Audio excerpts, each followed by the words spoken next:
Students, তোমালোকৰ class 9 or 2024 or Biswanath ডিস্ট্ৰিক্টৰ মেথছৰ কোৱেশ্চন পেপাৰখন মই সলিউশন কৰিছো তোমালোকে চাবা আৰু মোৰ চেনেলটো তোমালোকে সাবস্ক্ৰাইব কৰি লবা আৰু বিভিন্ন ধৰণৰ কোৱেশ্চনখিনি তোমালোকে ইয়াৰ দ্বাৰা পাই থাকিবা এটা চাবা তোমালোকে কোৱেশ্চন নম্বৰ 1 ত আছিল 0.5 ক শতাংশত প্ৰকাশ কৰিলে হ'ব এটো অপচন C টু কাৰেক্ট 50% হয় কোৱেশ্চন নম্বৰ 2 ত আছিল সোৱা যে m equal to n হলে a to the power m divided a to the power n or মান হ'ব অৰ্থাৎ m ৰ ঠাইত n পাতি দিয়াৰ লগে লগে তোমালোকে কি পাবা n - n equal n not পাই যাও n not equal to 1 option b টু কাৰেক্ট কোৱেশ্চন নম্বৰ 3 আছিল সোৱা p দিয়া আছে আটাইতকৈ সৰু মৌলিক সংখ্যাটো 1 q দিয়া আছে একমাত্ৰ যুগ্ম অৰ্থক মৌলিক সংখ্যাটো 2 গতিকে এটো p টু তোমালোকৰ শুদ্ধ নহয় q টু শুদ্ধ গতিকে অনলি অৰ্থাৎ কেৱল q শুদ্ধ অপচন c টু কাৰেক্ট তোমালোকৰ Question number 4 আছে সোৱা 8 লিয়া আছে a to the power x into a to the power y এটো কাৰ লগত মিলি আছে a to the power x plus y হ'ব এ b2 axy আছে গতিকে b2 2 লগত ডাইৰেক্ট মিলি আছে c2 1 by a to the power x গতিকে a inverse x হ'ব আৰু d2 a not equal to 1 এটো 3 লগত মিলি আছে গতিকে তোমালোকৰ option b2 correct Question number 5 ত আছে সোৱা 1/4 আৰু 3/4 ৰ মাজত থকা পৰিমেয় সংখ্যাটো হ'ল গতিকে এটো 2/4 এটা আছিল গতিকে 2/4 কাটি দিলে 2 1/2 option d2 correct Question number 6 ইয়াত দিয়া আছে p equal to প্ৰতিটো অখণ্ড সংখ্যা এটা পৰিমেয় সংখ্যা আৰু q দিয়া আছে এটা বাস্তৱ সংখ্যা পৰিমেয় নাইবা অপৰিমেয় হয় গতিকে অপচন দুইটাই শুদ্ধ p আৰু q দুইটাই হয় অপচন a টু কাৰেক্ট Question number 7 ত আছিল তোমালোকৰ তলৰ কোনটো অপৰিমেয় সংখ্যা অপচন d2 কাৰেক্ট হয় Question number 8 ত আছিল সোৱা উক্তি 8 আছে √2 এটা অপৰিমেয় সংখ্যা আৰু যুক্তি দিয়া আছে r ত দিছে যিবোৰ সংখ্যাক p by q আহিত প্ৰকাশ কৰিব নোৱাৰি p q অখণ্ড আৰু q not equal to 0 ইয়াৰ অপচনটো a টু শুদ্ধ a আৰু r দুইটাই শুদ্ধ a এর বাবে r শুদ্ধ ব্যাখ্যা হয় Question number 9 ত আছিল 64 to the power 1/3 মান হল ইয়াৰ অপচন b টু কাৰেক্ট 4 হয় Question number 10 ত আছিল তলৰ কোনটো বহুপদ ৰাখি √2x + x² বাকি কেটা তোমালোকৰ x ৰ ওপৰত ৰুট আছে বা x কিটা ইনভাৰ্স হৈ যাব গতিকে এটা পূৰ্ণ সংখ্যাত আছিল x আৰু x²। এটা কোৱেশ্চন নম্বৰ 11 ত আছিল সোৱা x²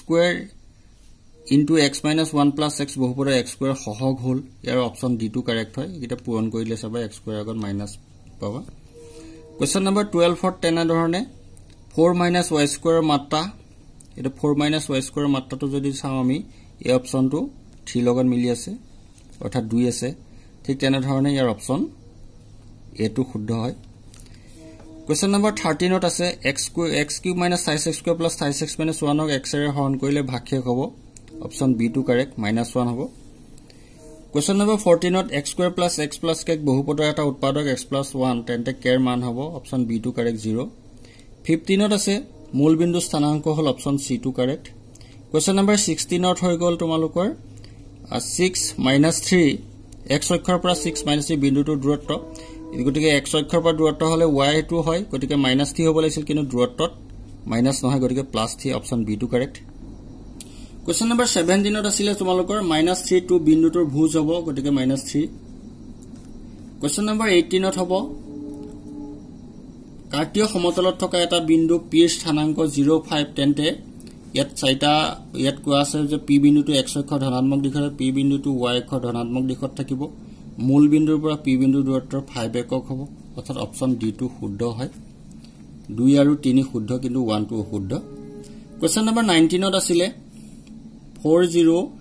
আৰু 03 বিন্দু দুটাৰ মাজৰ দূৰত্ব হ'ব অপচন c টু কাৰেক্ট কোৱেশ্চন নম্বৰ 20 ত আছে তোমালোকৰ y অক্ষৰ সমীকৰণ হ'ল x = 0 অপচন b টু কাৰেক্ট 21 ত আছে x + y = 6 সমীকৰণৰ সমাধান অসীম সংখ্যক সমাধান পাবা এটো option c correct question number 22 ত আছিল দিয়া আছে ab আৰু cd ৰেখাৰে o বিন্দুত ছেদ কৰিছে উক্তি a দিয়া আছে এংগল AOC = এংগল BOD আৰু r ত দিয়া আছে বিপৰীত শীৰ্ষক কোণবোৰ সমান অপচন c টু কাৰেক্ট a আৰু r দুইটাই শুদ্ধ আৰু এই গ্ৰহণযোগ্যতাৰ বাবে r শুদ্ধ ব্যাখ্যা হয় কোৱেশ্চন নম্বৰ 23 ত আছিল ত্ৰিভুজৰ সৰ্বসমতাৰ শৰ্তটো হ'ল ইয়াৰ সৰ্বসমতাৰ এটো নহয় গতিকে AS টু হয় অৰ্থাৎ SAS AS একাটাই হয় কোৱেশ্চন নম্বৰ 24 ৰ ইয়াৰ আছে তোমালোকৰ অপচন D টু কাৰেক্ট হয় কোৱেশ্চন নম্বৰ 25 ৰ অপচন C টু কাৰেক্ট কোৱেশ্চন নম্বৰ 26 ৰ অপশন ডি টু কাৰেক্ট হয় কোৱেশ্চন নম্বৰ 27 ত ইয়াত লিখা আছিল ইয়াত বৰ্গ এটা ৰম্বাস হয় আৰু সামন্তৰিক সকলো বাহু সমান হলে তাক ৰম্বাস বোলে গতিকে অপশন ডি টু কাৰেক্ট ইয়াৰ আৰু দুইটাই শুদ্ধ আৰু ইয়াৰ বাবে আৰু শুদ্ধ ব্যাখ্যা হয় কোৱেশ্চন নম্বৰ 28 ত আছিল তোমালোকৰ তলৰ কোনটো আয়তৰ ধৰ্ম নহয় অপশন ডি টু কাৰেক্ট কৰ্ণদ্বয় পৰস্পৰ কৰ্ণদ্বয় সদায় পৰস্পৰ লম্ব হয় এটো ৰং হয় কোৱেশ্চন নম্বৰ 29 ত আছিল চতুৰ্ভুজৰ বাহুৰ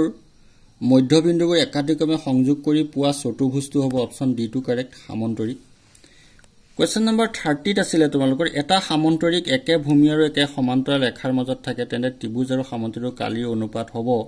এটো হ'ব তোমালোকৰ 1:2 অপশন এ টু কাৰেক্ট ত্ৰিভুজৰ কালি সামন্তৰিকৰ কালি আধা এটো উপপাদ্য আছে 31 ত আছে তোমালোকৰ দুটা উক্তি পি আৰু কিউ দিয়া হৈছে দুটা সৰ্বসম চিত্ৰৰ কালি সমান এটো শুদ্ধ হয় দুটা চিত্ৰৰ কালি সমান হলে চিত্ৰটা সদায় সৰ্বসম হ'ব নহবও পাৰে গতিকে এটো অপশন এ টু কাৰেক্ট কেৱল পি সত্য কোৱেশ্চন নম্বৰ 32 ত আছে তলৰ কোনটো অসত্য বুলি আছে বৃত্তৰ দীৰ্ঘতম জিয়াডাল হল ব্যাস বৃত্ত এটা সমতুল্য সেতু হয় এটো হয় বৃত্তৰ কেন্দ্ৰবিন্দু বৃত্তৰ ওপৰত থাকে এটোটো হ'বই নোৱাৰে কেন্দ্ৰবিন্দু বৃত্তৰ ওপৰত থাকে অপশন সি টু কাৰেক্ট হয় 33 আছে কেন্দ্ৰযুক্ত বৃত্তৰ এ বি এডাল জিয়া আৰু ও সি লম্ব এ বি তেন্তে এ বি আৰু এ সি মাজৰ অনুপাতটো হ'ব আমি কি জানো যে জিয়াডালক বৃত্তৰ কেন্দ্ৰৰ পৰা টনা লম্বই সমদ্বিখণ্ড কৰে গতিকে এটো 2:1 অপশন বি টু কাৰেক্ট হয় 34 ত আছিল তোমালোকৰ অৰ্ধবৃত্তস্থ কোণ এটা অপশন ডি কাৰেক্ট সমকোণ 35 ত আছিল 3 cm 4 cm 5 cm বাহুৰ ত্ৰিভুজৰ কালি হ'ব এটো তোমালোকে হিৰণ স্লটো ব্যৱহাৰ কৰিব পাৰে √s * s - a * s - b s - c যেটা কইলে 6 cm square option A correct 36 ত আছে যদি এটা সমবাহু ত্ৰিভুজৰ পৰিসীমা 12 cm তেন্তে ইয়াৰ কালি হ'ব ইয়াৰ বাবে তুমি সমবাহু ত্ৰিভুজৰ কালিৰ ফৰ্মুলাটো পাতি ললে পাবা option B correct 4√3 cm square অৰ্থাৎ তোমালোকে √3/4 a স্কয়াৰ দি পেলাই ইয়াৰ মানটো পাতিব পাৰা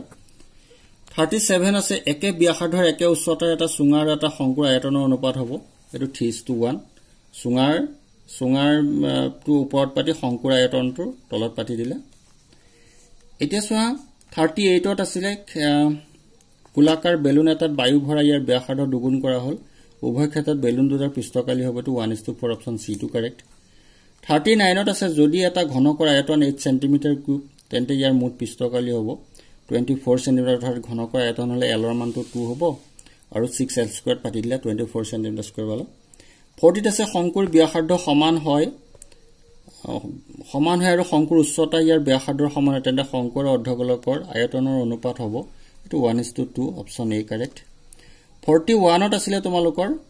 1 শ্ৰেণী অন্তৰাল 140 - 160 শ্ৰেণী সূচক হ'ল এটো 150 হ'ব 42 ত আছিল তোমাৰ যদি এটা শ্ৰেণী বিভাগৰ নিম্ন সীমা আৰু শ্ৰেণী সূচক ক্ৰমে 20 আৰু 25 হয় তেনে শ্ৰেণীটো উচ্চ সীমা হ'ব এটো তোমালোকৰ অপশন সি কাৰেক্ট 30 হ'ব 43 আছে কোনো প্ৰচেষ্টাৰ সকলো ফলাফলৰ সম্ভাৱিতাৰ সমষ্টি এটো 1 হয় 44 ত আছিল প্ৰতিটো ঘটনাৰ সম্ভাৱিতা বিটুইন 0 and 1 এটো অপশন সি কাৰেক্ট 45 ত আছে এজন ক্ৰিকেটাৰে 30টা বলৰ ভিতৰত সবাৰ বাউণ্ডাৰী মাৰে তেওঁ বাউণ্ডাৰী নমাৰ সম্ভাৱিতা অৰ্থাৎ নামাইলে 24টা 30/24 কটাকটি কৰিব অপশন ডি টু কাৰেক্ট 4/5 ছাত্ৰছাত্ৰীসকল কোৱেশ্চনখিনি সম্পূৰ্ণভাৱে কৰি দেখুৱাব পৰা নহল যেটো ভিডিওটো অলপ দীঘলীয়া হৈ যাব সেয়ে তোমালোকক মই শৰ্টকে গুটেকিটা আনসাৰ কৰি দিছো ভাবিছো তোমালোক উপকৃত হবা আৰু চেনেলটো সাবস্ক্ৰাইব কৰি লবা থ্যাংক ইউ